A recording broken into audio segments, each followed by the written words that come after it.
Alors, l'article 25 de la Déclaration universelle des droits de l'homme de 1948 garantit effectivement le droit à un niveau de vie suffisant pour assurer à l'homme sa santé, son bien-être et ceux de sa famille, notamment pour l'alimentation, l'habillement, le logement et les soins médicaux. En Nouvelle-Aquitaine, on l'a vu avec le rapport du Césaire, entre 2,2 et 2,3 millions de personnes sont en situation de pauvreté ou vulnérables, car exposées au risque de pauvreté, soit plus d'un tiers des habitants de notre région. On le voit donc, le droit à l'alimentation n'est pas suffisamment satisfait dans notre pays.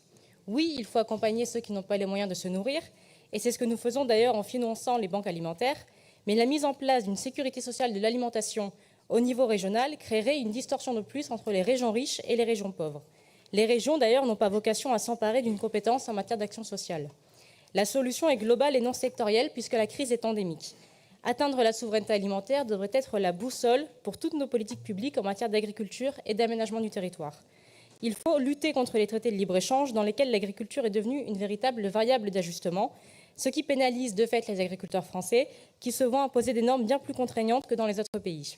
Il faut également imposer une part de 80% de produits français dans toutes les cantines et plus largement dans la restauration collective pour favoriser les circuits courts et le localisme.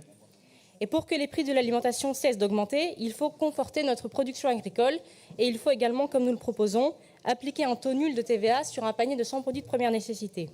Enfin, la stratégie européenne de la ferme à la fourchette que vos collègues ELV ont soutenue au Parlement européen impose la production d'ici 2030 de 25% d'agriculture biologique, ce qui aura nécessairement un impact sur les prix de l'alimentaire qui sont déjà très élevés.